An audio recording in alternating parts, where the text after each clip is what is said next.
नमस्कार, मैं गायत्री व्यास। आज हम एक ऐसी डिक्शनरी के बारे में बात करने वाले हैं जो शायद आप लोगों को डॉक्टर के पास जाकर वापस आते हैं उसके बाद के जो सवाल हैं उसको बहुत आसान कर देगा। डॉक्टर डायग्नोस करते हैं किसी बीमारी के बारे में और हमें बताया जाता है तो हम थोड़े से कंफ्यूज हो जाते हैं कि इसे कैसे जाने, क्योंकि इतना ज़्यादा हमें कोई डॉक्टर समझा सके उतना समय उनके पास नहीं होता है, क्योंकि उनको बहुत से पेशेंट को देखना होता है। ये सारी बातों को बहुत ज़्यादा आसान करने के लिए एक ऐसी डिक्शनरी की रचना हुई है और ये डिक्शनरी हमारे वडोदरा शहर के केदार देसाई ने बनाई है। इस डिक्शनरी के बारे में आज हम बात करने वाले हैं। सबसे पहले स्वागत करते हैं केदार देसाई जी का, बहुत स्वागत। Thank you very much. हमारे वडोदरा शहर के बहुत ही जाने माने डॉक्टर चैतन्य बूच हमारे साथ जुड़े हैं आज स्टूडियो में, बहुत स्वागत है सर। Thank you. हमारे जो तीसरे मेहमान हैं वो आए हैं तो यूएसए से, मगर हमने पकड़ लिया है, हमारे स्टूडियो में उनको बुलाया है। टी.जी. पटेल सर, बहुत स्वागत है। Thank you. जो डिक्शनरी बनी है उसका नाम मैं बता दूं, मेड मीनिंग्स, ये डिक्शनरी का नाम है। केदार जी, सबसे पहले तो बताइए कि ये जो डिक्शनरी है ये बनाने का ख्याल कैसे आया? देखिए, मैं एक ट्रांसलेशन कंपनी चलाता हूँ। अच्छा। हम मेडिकल डॉक्यूमेंट्स के का ट्रांसलेशन करते हैं इंग्लिश टू गुजराती और इंडिया की सभी लैंग्वेजेस में। ओके। उसके अलावा नेपाली और बर्मीज का ट्रांसलेशन भी हम करते हैं जी। मैं अमेरिकन ट्रांसलेटर्स एसोसिएशन का मेंबर हूँ और मेरे क्लाइंट्स सभी clients US, UK, France, Netherlands, Canada, वहाँ पे मेरे क्लाइंट्स स्थित हैं जी। तो बिकॉज हम मेडिकल डॉक्यूमेंट्स में ट्रांसलेशन स्पेशलाइजेशन करते हैं, हमें बहुत ही दिक्कत होती थी to find out the actual medical meanings. मान लीजिए इंग्लिश टू गुजराती में है तो जो पहले जो रिसोर्सेज हमारे पास थे तो वो बहुत कम थे, तो हमें बहुत दिक्कत होती थी। तो हमने तय किया करीबन 8-9 साल पहले कि वे हम हमारी खुद की डिक्शनरी क्यों न बनाए जी। तो उसके बारे में हमने मैं और मेरी वाइफ अमीशा हमने डॉक्टर चैतन्य बूच का कांटेक्ट किया। ये प्रोजेक्ट हमारे पास है तो ये डिस्कस किया और उनके पास हम गए और उनसे रिक्वेस्ट की कि भी वो एडिट करेंगे कि नहीं करेंगे। तो उन्होंने बहुत ही विलिंगली हमारा साथ दिया और ये पूरा मेड मीनिंग्स एलोपैथी और मेड मीनिंग्स होम्योपैथी की भी डिक्शनरी हमने लॉन्च की है। तो उसको पूरा प्रोजेक्ट को 7 साल लगे हमें खत्म करने। गुजराती भाषा को बचाने की इतनी बड़ी मुहिम चली है, उसमें सबसे ज़्यादा जिन्होंने अभियान छेड़ा डॉक्टर गुणवंत शाह, वो हमेशा कहते हैं कि गुजराती भाषा ने जीवंत राखवा माटे આપણે બધાએ ગુજરાતી ભાષાને ઘરમાં બોલવી પડશે, આપણા બાળકોને શીખવાડવી પડશે અને જ્યારે ગુજરાતી ભાષામાં ડિક્શનરી બને તો મને એવું લાગે છે કે ડૉક્ટર ગુણવંત શાહનો જે એક અભિયાન હતું એ અભિયાન અહીંયા સફળ થતું નજર આવી રહ્યું છે મને। તો હું તો એવું કહીશ કે આખા વડોદરા તરફથી તમને ખૂબ ખૂબ ધન્યવાદ કે તમે આટલું સરસ ઇનિશિયેટિવ લીધું છે। ડૉક્ટર ચૈતन्य बूच, हम सब जानते हैं कि उन्होंने मेडिकल फील्ड में जो योगदान दिया है और उस जमाने से उन्होंने टेली मेडिसिन प्रैक्टिस जो शुरू की, लोगों को जब ख्याल आए उससे पहले कोई काम शुरू करने लगे तब हम कहते हैं कि एडवांस चलना, और ये एडवांस चलने वाली जो बात है डॉक्टर चैतन्य बूच ने बरसों पहले हम सबको सिखाई थी। और डॉक्टर चैतन्य बूच भाषा के धनी हैं, बहुत आसानी से अपने पेशेंट को उसके दुखों से दूर करते हैं, सिर्फ दवाइयाँ लिख कर नहीं, अपनी बातों से। ये उनकी खासियत है और इसीलिए मुझे लगता है कि डॉक्टर साहब आप ऐसे कामों में हमेशा जुड़े हुए हैं। आप कैसे जुड़े इस डिक्शनरी के लिए काम करने के लिए? उन्होंने तो बता दिया कि आपके पास में वो आए, ट्रांसलेशन करना है, मगर आप तो इतने बिजी, इतना ज़्यादा काम, कैसे जुड़े आप? जब आप कोई भी चीज़ पर कॉन्सेंट्रेटेड विचार करें तो पूरी कायनात उसको सफल बनाने में लग जाती है। क्या बात है। तो मैंने 1974 में मेडिकल कॉलेज ज्वाइन की। मैं इनका जूनियर हूँ, बड़ौदा मेडिकल कॉलेज का। तो जब मैंने 1974 में अपने टीचर को पूछा कि मेरे फ्रेंड्स स्पेलिंग्स इंग्लिश में लिख लिख के गोख रहे हैं जी, वो क्योंकि समझे नहीं हैं, तो मैंने कहा मुझे एक English to Gujarati medical dictionary आप नाम दीजिए सो दैट मैं लेके पढ़ूं और उनको भी दूं। तब टीचर ने बोला कि चैतन्य, वर्ल्ड में English to Gujarati medical dictionary है ही नहीं, तो फिर वो होनी चाहिए। वो रियलाइजेशन हुआ 1974 में। उस वक्त वो ज्ञान नहीं था, गुजराती का था मगर समय नहीं था, MBBS MD वो पास करना था। ये सब करने के बाद जब मैं फ्री हुआ और प्रैक्टिस में आया और मैंने सोचा था कि प्रैक्टिस में प्रवृत्ति के वक्त निवृत्त होने के बाद जो करने वाले हैं वो काम चालू प्रैक्टिस में करेंगे। और ये विचार के साथ, ये सोच के साथ जब मैं देखता था कि अभी कब होगा, तो 46 इयर्स के बाद ये मेरे पास रिक्वेस्ट लेके आए और अगर बीज है तो वो आगे बढ़ेगा, एक विचार है तो वो आगे बढ़ेगा। और इसीलिए मैंने तुरंत हाँ कह दी, क्योंकि ये तो मेरी डिमांड थी, सिर्फ उनकी तरफ से आई थी। और अगर एक कंसीव करता है और दूसरा सपोर्ट करता है और दोनों साथ में मिलके टेक केयर ऐसे ख्याल रखते हैं, तो फिर एक सफलता बेबी मिलता है जो हमें मिल गया है। 1974 का थॉट जब सफलता की ओर आपको ले जाता है, डॉक्टर साहब ने सही कहा कि पूरी कायनात लग जाती हैं जब आप कुछ करने लगते हैं, करने की सोचते हैं। डॉक्टर TG पटेल सर, आप सर ने कहा कि आप उनके सीनियर हैं। सेवक प्रोजेक्ट क्या है? सेवक प्रोजेक्ट है, हमने 2010 में चालू किया था जी। नरेंद्र भाई मोदी चीफ मिनिस्टर थे, उन्होंने परमिशन दी कि करो तुम इधर, क्योंकि मैं अमेरिका से हूँ, सो लोकल परमिशन ले लिया। हमने क्या किया, एक एक डिस्ट्रिक्ट में एक एक गांव लिया और उस गांव से एक लड़का या लड़की जो वॉलंटियर होते थे उनको लिया, 10th ग्रेड एजुकेशन मिनिमम, और उनको सब बड़ौदा लाए और ट्रेनिंग दिया हेल्थ केयर में। और सेवक क्या करते हैं, घर घर जाते हैं और ब्लड प्रेशर और डायबिटीज़ का निदान करते हैं, सर्वे करते हैं, और पानी है या नहीं, टॉयलेट घर में है या नहीं, चूल्हा कौन सा है, लकड़ी जलाते हैं, वैसा उन लोगों ने चालू किया।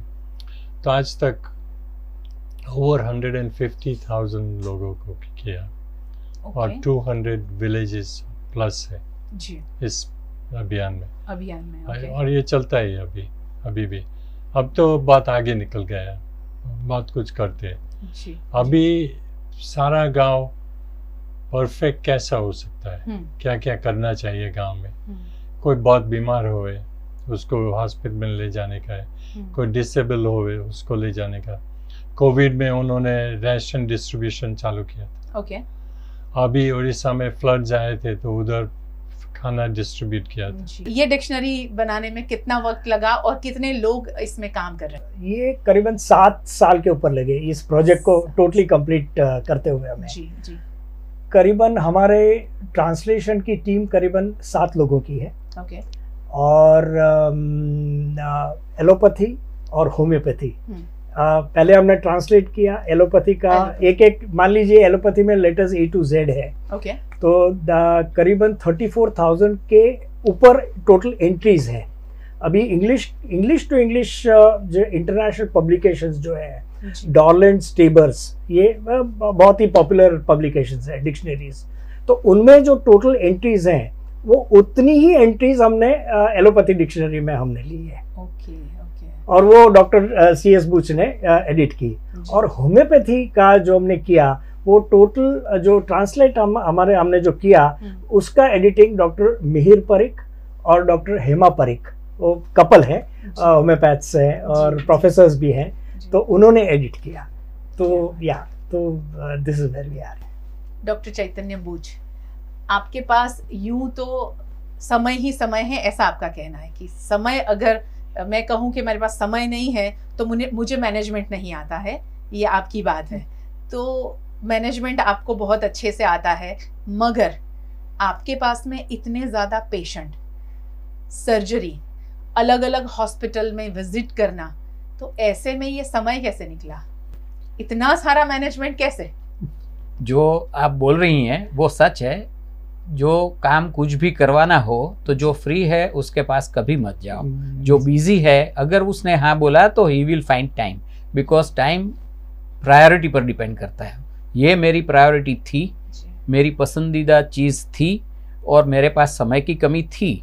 मगर आपको बहुत आश्चर्य लगेगा कि ये इन लोगों की टीम, सब टी पर आधारित है, इन लोगों की टीम, फिर मेरा टाइम जो निकालना था वो कम पड़ रहा था, तो वो मेरे ड्राइवर की वजह से मैं कर सका, क्योंकि ये मुझे सब प्रिंट आउट देते थे और वो प्रिंट आउट मैं गाड़ी में रखता था। और जब भी बिटवीन द पेशेंट किसी को नहीं आया, अपॉइंटमेंट ली मगर 10 मिनट लेट हुआ, तो that time I used in checking the words and editing the words. And then एक हॉस्पिटल से, मेरे क्लिनिक से दूसरे हॉस्पिटल जाते वक्त जो एक कॉपी में कार में रखता था, सो उसमें से भी मैं करता था करेक्शंस।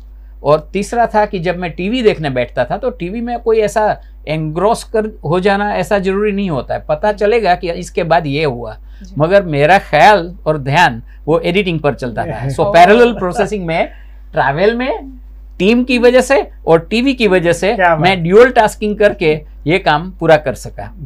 बाकी तो ऐसे मेरे डॉक्टर फ्रेंड भी हैं जिन्होंने मुझे कहा कि अरे बूझ, क्यों तुमने इतना टाइम इसमें दिया, क्योंकि इतनी देर में तो तुमने कितने पेशेंट दाखिल कर सकता था। मगर मैं ये सोच रहा हूँ कि commerce is one part, science is another part, and I am both commerce and science बूझ। And I wanted to do it as a student, and currently I am saying that I am current student बूझ। तो मुझे वैसे भी करना था, तो मैंने किया। और मैं गुजराती में जो आपने बोला और गुणवंत भाई ने जो बोला है, और उनको भी मैं मिला था, इनको भी मैंने बोला कि ऐप करेंगे तो सबसे पहले कागज बचेगा, देयरफॉर इको फ्रेंडली होगा, एनवायरमेंटल फ्रेंडली होगा। दोनों पैथी का दुनिया भर में कहीं पे भी नहीं है, वो एक ऐप में करते हैं, that becomes world record from Baroda. तो हम लोग 100 persons with world records Baroda में मैं कलेक्ट कर रहा हूँ और सबको प्रमोट कर रहा हूँ। और ये मेरा एक प्रोजेक्ट था कि गजवामा Gujarati. So you don't have to go to look for the dictionary. जब जाइए उस वक्त अगर आपके साथ नहीं है तो वो रह जाएगा। तो ये इरादा था कि ગજવામાં ગુજરાતી લાવવું અને ગુજરાતના બધા જ લોકોને લાસ્ટ માઇલ જ્યાં એમના સેવકો છે ત્યાં પહોંचे। एंड कॉन्ट्ररी टू लोग जो सोचते हैं कि ये गुजरातियों के लिए बहुत अच्छा है, ये बात सच नहीं है। मेरा मानना है ये नॉन गुजराती लोगों के लिए बहुत जरूरी है। एक डॉक्टर जिसने हिंदी में पढ़ाई इंस्ट्रक्शन देनी है, वो गुजराती में देना चाहता है, बट उसे पता नहीं है कि इसको क्या कहते हैं। तो अगर वो इंग्लिश में पढ़ के उसका गुजराती जान लें और फिर पेशेंट के साथ चर्चा करें, तो पेशेंट को अपनी मातृभाषा में समझा सकते हैं और उससे बहुत बड़ा फर्क पड़ता है। यानी हमारे लिए, यानी एक लेमैन के लिए तो ये जरूरी है ही, डॉक्टर्स भी इसका बहुत सही इस्तेमाल कर सकते हैं। एक एग्जांपल दूं मैं कि एक मेडिकल कॉलेज में प्रोफेसर पेशेंट को पूछ रहे थे और उन्होंने पूछा, એમણે એમ કહ્યું કે ઝાડા થાય છે, કેટલી વાર જવું પડે છે, અને ઝાડામાં જનાવર આવે છે। નાઉ હી ડઝન્ટ નો કે એને જનાવર નહીં જંતુ કહેવાય, કૃમિ કહેવાય, પણ એને ખબર નથી। સો જેવી રીતે પેશન્ટ ભૂલ કરે ને એને ખબર નથી, એવી રીતે ડॉक्टर પણ પોતાની ભાષાની બહાર ભૂલ કરે। अगर वो भूल कर रहे हैं, अगर ये डिक्शनरी यूज करेंगे तो ये भूल भी कम होगी। ऐसे में एक एक्सपर्ट के रूप में राजकोट में कोर्ट केस में गया और उधर पूरा कोर्ट केस 10 साल से चलता था, मगर वो पूरा केस बेसिक जो वर्ड का मीनिंग लिया था वकील ने वो गलत था, उसकी वजह से 10 साल से चल रहा था। मेरे जाने के बाद उनको भी पता चला कि ये हम गलत कर रहे हैं। तो डिक्शनरी अगर होती और उन्होंने ये चेक किया होता कि इसका मतलब ये नहीं वो हो रहा है, तो ये केस ही बहुत जल्दी पूरा हो गया होता। डॉक्टर पटेल, डॉक्टर साहब ने भी जिक्र किया कि ये जो एप्लीकेशन है वो आप अपने सेवकों को के थकी आप लोगों तक पहुंचाने वाले हैं, लोग उसका इस्तेमाल करें, सेवक इस्तेमाल करें। किस तरह से ये सहाय रूप होगा? गांव के लोग सेवक को बहुत मानते हैं क्योंकि वो घर पे जाके ब्लड प्रेशर डायबिटीज है, तो उन लोगों को लगता है कि सेवक को बहुत नॉलेज है, लेकिन नॉलेज तो जो हमने दी है हमको मालूम है। ये जो नॉलेज है डिक्शनरी की, उसके पास कुछ नहीं है। तो अभी क्या होगा कि इस डिक्शनरी से वो लोग दूसरे लोग को बता सकेंगे, सेवक गांव वाले को बता सकेंगे कि ये है। कोई बार क्या होता है, गांव वाले चिट्ठी लेके आते हैं, डॉक्टर ने बोला ये है हमको जी। तो सेवक चेक करके बता सकेगा जी। अभी हमारे सेवक के पास स्मार्टफोन्स आ गए, सबके पास है। तो ये जो ऐप लॉन्च किया है, उस ऐप से ऑन द स्पॉट वो दे सकेंगे जी। ये बुक कैरी नहीं करना पड़ेगा। तो ये बहुत महत्व का है, ये डिक्शनरी है, वेरी इंपॉर्टेंट टू द सेवक प्रोजेक्ट। और इन लोगों हमारे पास आए, मैं केदार भाई को नहीं जानता था, चैतन्य भाई को जानता था, उन्होंने बोला कि फिर लॉन्च किया। I am very grateful to him कि he thought about Sevaks that we should launch here because this is the first thing we are launching in Sevak project, this dictionary, and I am very proud of it also. Vadodara शहर के लोगों की एक अलग फितरत है कि हम लोगों के लिए क्या कर सकते हैं, आम जनता के लिए हम कैसे सहाय रूप होते हैं।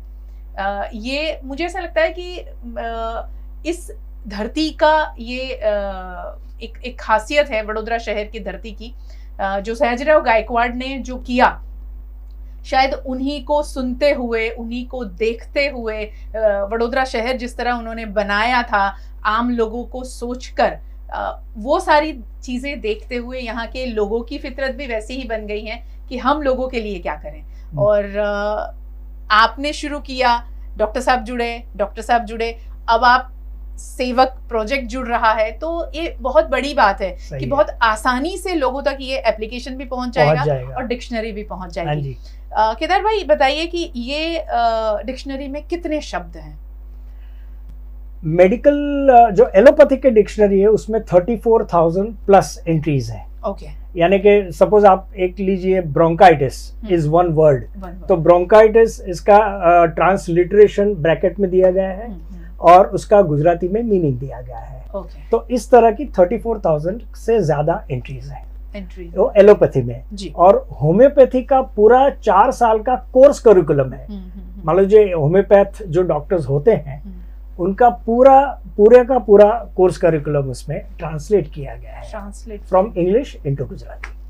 ओके सो अराउंड 80,000 अराउंड 80,000 या 80,000। अच्छा, ये डिक्शनरी तो आपने बनाई, हाँ जी। फिर क्योंकि हम बहुत ज्यादा मोबाइल से भी हो गए हैं, इसीलिए एप्लीकेशन का ख्याल आया कि किसी ने इंसिस्ट किया था कि ये किताब लेकर कितने लोग चलेंगे। किताब हमने 2 एडिशंस छपवाई, लेकिन इतना आजकल के स्टूडेंट्स ऐसा हमें प्रोफेसर्स खुद बोलते हैं कि टेक्स्ट बुक्स भी कम यूज करते हैं, तो फिजिकल डिक्शनरी इतना यूजेज शायद स्टूडेंट्स नहीं करना पसंद करते हैं। सो इसलिए हमारी सोच तो थी ही कि पहले ऐप हम लाएं, तो अभी ऐप भी अभी हमने लॉन्च कर दी है, तो लोगों के लिए और भी आसान सा हो गया है एकदम। डॉक्टर साहब, आपका खुद का ये एप्लीकेशन को लेकर क्या थॉट प्रोसेस है, क्या आप क्या सोचते हैं? मेरा यही सोचना है कि ये एक मिसिंग लिंक थी जी। डॉक्टर लिख के दे देते हैं, पेशेंट के हाथ में कागज है मगर दिमाग में उसका कोई मतलब नहीं है।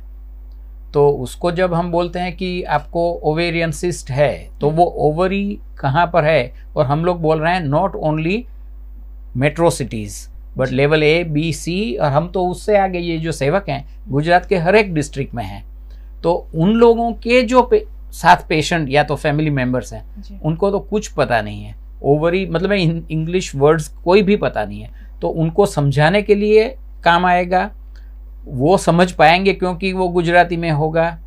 और इसलिए कहने के लिए ये बहुत अच्छी चीज़ है कि उनके दिमाग में समझ में आए कि हम किस जगह का, कौन से पार्ट का और क्या रोग की बात कर रहे हैं। तो it will be very good. जैसे हम कहते हैं कि लोगों का काम है कहना, मगर एज डॉक्टर्स हमारा काम लोगों को कहने का है। मैं ये दोनों लोगों की बात कर रहा हूँ, ब्रांडिंग लोगो और लोगों लोगों को बोलना हमारा काम है, मगर वो हमारा पैरेलल हो जाता है कि हम ना बोलें फिर भी उनको अपनी जेब में है हम बता दें। बोलना जरूरी नहीं है, दिखाना जरूरी है कि यहाँ आपको मिल जाएगा। अगर आप सोर्स दिखा देते हैं तो फिर जिंदगी भर वो मेरे पास आता है या कहीं और जाता है या अपना रिपोर्ट देखता है, उसमें लिखा है सर्वाइकल स्पॉन्डिलोसिस एक्सरे में, तो वो क्या होता है उसका पता उसे चल जाएगा। उसके साथ अगर वो डिक्शनरी है तो उसको उसका पिक्चर भी मिलेगा। और अगर वो अगले वर्जन में अगर उसके ऊपर वो क्लिक करेगा कि एंजियोप्लास्टी, तो उसको एंजियोप्लास्टी का वीडियो भी दिखाई देगा। सो ये टोटल सॉल्यूशन पेशेंट की अंडरस्टैंडिंग के लिए। The biggest problem we face is lack of understanding. अगर वो बराबर समझते हैं तो वो निर्णय लेकर के अपने माँ बाप को बचा सकते हैं। अगर वो सोच रहे हैं ऑक्सीजन देने से मर जाएगा, ना बोलने वाले हैं, मगर इसमें से सच्चा पता चले तो वो रोग के लिए सारवार के लिए परमिशन भी देंगे, टाइमली देंगे। एलोपैथी और होम्योपैथी दोनों का एप्लीकेशन है, तो कैसे इस्तेमाल करें लोग, उसके बारे में कुछ बता दीजिए। एक ही ऐप में एलोपैथी और होम्योपैथी दोनों अवेलेबल है। ड्रॉप डाउन मेन्यू है। पहले एलोपैथी दिख जाएगी और ड्रॉप डाउन मेन्यू में आप क्लिक करोगे तो होम्योपैथी का पूरा उसका सेक्शन आपको मिलेगा। 12th साइंस में गुजराती मीडियम में जो पढ़े थे, तो उनको they find it extremely difficult to grasp the English medical terminologies.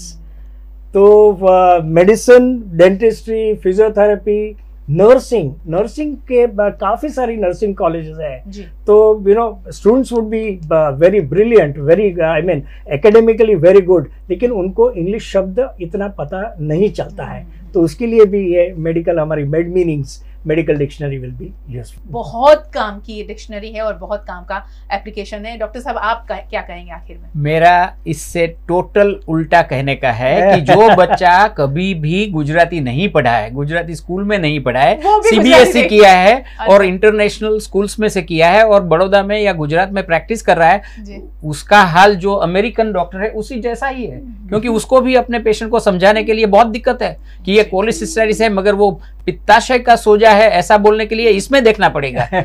Patient को सिर्फ गुजराती आता है और डॉक्टर को गुजराती आती ही नहीं है। So this is more important for people who do not know Gujarati. So English medium में पढ़े बच्चों के लिए तो जब वो डॉक्टर बनते हैं तो पेशेंट को समझाने के लिए उसको इसकी खास जरूरत है। सो आप जो सोच रहे हैं कि गुजराती पेशेंट्स गुजरात में रहेंगे, 6.25 करोड़ लोग हैं और उसमें से सब लोग हिंदी या इंग्लिश नहीं समझते हैं और उनका अधिकार है कि वो अपनी माहिती, अपने रोग की माहिती समझ अपनी भाषा में लें। तो उसके लिए ये बहुत अच्छा प्रयास है कि all non Gujarati doctors and persons and nurses and administrators उनके लिए गुजराती में समझा सकें। तो ये डिक्शनरी नॉन गुजराती के लिए बहुत इम्पोर्टेंट है। और एक बात है जी, नरेंद्र मोदी जी और अमित शाह जी ने अभी तो अनाउंस किया है कि एवरी स्टेट, मान लीजिए गुजरात, एमपी जो भी है, medium of instruction can be in Gujarati. मान लीजिए गुजरात में आप मेडिसिन अगर पढ़ना है तो गुजराती में पढ़ सकते हैं। तो हमारी मेड मीनिंग्स ऐप 100% इसमें काम आएगी, बहुत सपोर्टिव रोल प्ले करेगी। उस सोच में 2 साल पहले विश्व मातृभाषा दिन के समय पर 21 फरवरी पर रिलीज की थी। मतलब में फॉरवर्ड थिंकिंग अपना इतना है कि एमपी में हिंदी में जो एमबीबीएस कक्षा का पढ़ाई करने का जो इनॉग्रेशन हुआ उससे 2 साल पहले गुजरात से हमने चालू किया है। और ये बात वाइस प्रेसिडेंट ने भी अपना इंटरेस्ट जताया था कि हमारी मातृभाषा में सब में करना चाहिए। जी। और मातृभाषा में पढ़ाई का सही आपने जिक्र किया कि अभी कंपलसरी हो रहा है। इनफैक्ट अब तो ऐसा हो गया है हमारी नई एजुकेशन पॉलिसी में सभी लैंग्वेज को जगह दे दी गई है ना। ट्राइबल में उन्हीं के लैंग्वेज में पढ़ाया जाएगा, उनको ऑप्शन दिया जाएगा कि अगर पढ़ना है तो, यानी सभी लैंग्वेज को उतना ही प्राधान्य दिया जा रहा है जो पहले नहीं था। डॉक्टर साहब आप क्या कहेंगे आखिर में? ये जो सेवक प्रोजेक्ट में लॉन्च किया है हमने, जी जी, तो उन लोगों को तो बहुत बेनिफिट होगा। चैतन्य भाई ने बताया, the informed patient is the most important thing. इसमें गांव में इन्फॉर्म पेशेंट्स नहीं है, कोई भी नहीं है, जीरो।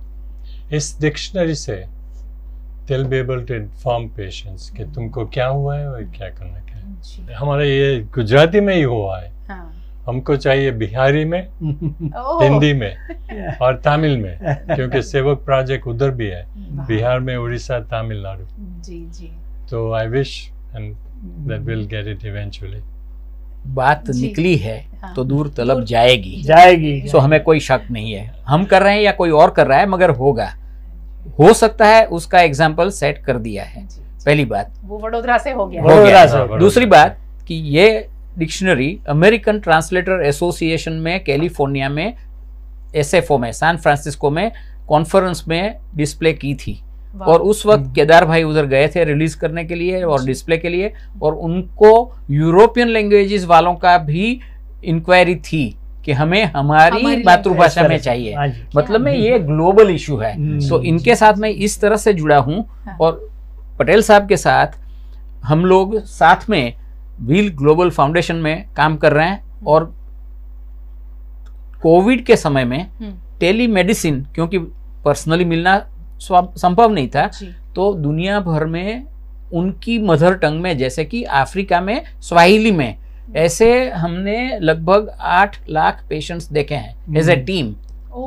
सो मैं क्या कहना चाहता हूं कि ये कोई एक भाग विश्व का उसकी बात नहीं है, टोटल वसुदैव कुटुंबकम, उसमें जो जहां है उसको उसकी भाषा में उसके समय पर उसको चाहिए वो डॉक्टर की मदद दुनिया के कोई भी बाहर के भाग से। जैसे इनका जो अभी प्रॉब्लम है उसका सॉल्यूशन ये है कि बिहार के सेवक उसके मोबाइल में 10 डॉक्टर का नाम पढ़ेंगे जो कि ऑस्ट्रेलिया या अमेरिका में या रशिया में या कहीं पे भी हैं, मगर वो बिहार से गए हैं, तो उनको उनकी पेशेंट की मातृभाषा और डॉक्टर की मातृभाषा दोनों का पता है।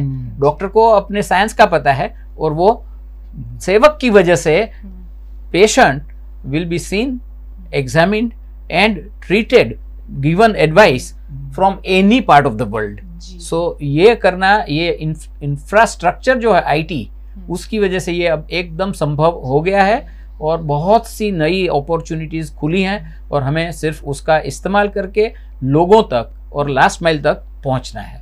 बिल्कुल पहुंचना है। बहुत बहुत शुभकामनाएं आप तीनों को, और बहुत शुक्रिया हमसे बात करने के लिए। ये बहुत इम्पोर्टेंट टॉपिक है जो हमने कोशिश की है लोगों तक पहुंचाने की। मैं आपको दिखा दूं ये डिक्शनरी, ये डिक्शनरी है जिसका एप्लीकेशन भी है, तो आपको इतना भारी भरकम पुस्तक अपने पास न रखना पड़े, इसके लिए एप्लीकेशन भी बन गया है मेड मीनिंग्स का। तो उसका इस्तेमाल हमें करना है सही जानकारी के लिए, और सही जानकारी अगर हमारे पास है तो हम खुद तो बहुत आसानी से मेडिकल लैंग्वेज को समझ पाएंगे, डिजीज को समझ पाएंगे, और दूसरों को समझा भी पाएंगे।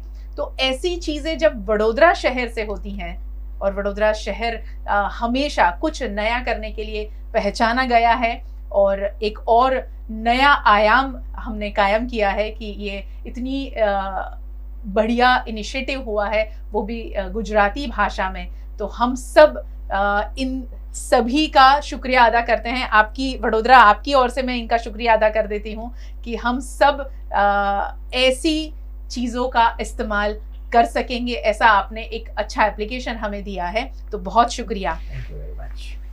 ऐसी खास चर्चा और खबरों के लिए हमारे साथ जुड़े रहे। VNM TV का YouTube चैनल है, सब्सक्राइब करें, फेसबुक पेज है, लाइक करें। OTT प्लेटफॉर्म जियो TV और वोडाफोन TV पर दिन भर खबरों से आप अपने आप को रखें अपडेट। नमस्कार।